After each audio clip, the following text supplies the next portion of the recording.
Welcome to part 2 of this series. Last week focused on the pre-medical years and the expectation of entry into these hallowed halls of medical school. And this week we focus on the first years and their trials and tribulations before they become developed enough to enter the real world as doctors.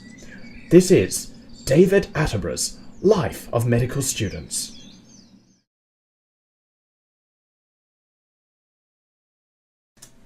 Distinct social spheres develop in the medical world.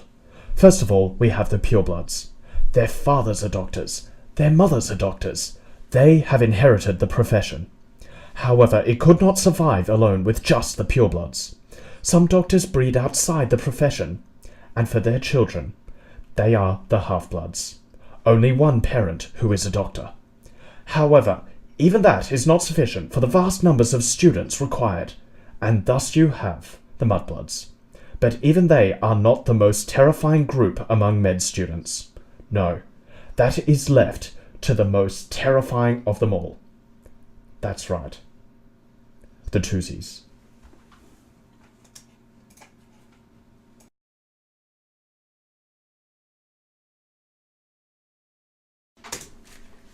Med school is a tough place, and people find refuge in social cliques.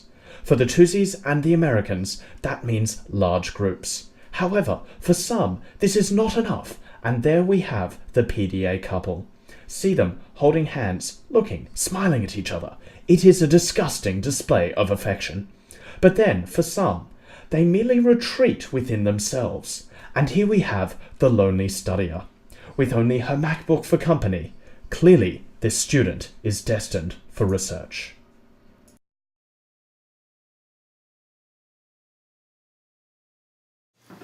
While peer tutoring aims to impart knowledge, the class becomes little more than a mating ritual.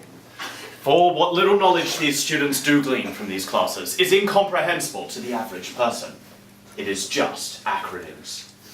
Nilkath, Socrates, 7-Up. Write these things down, people!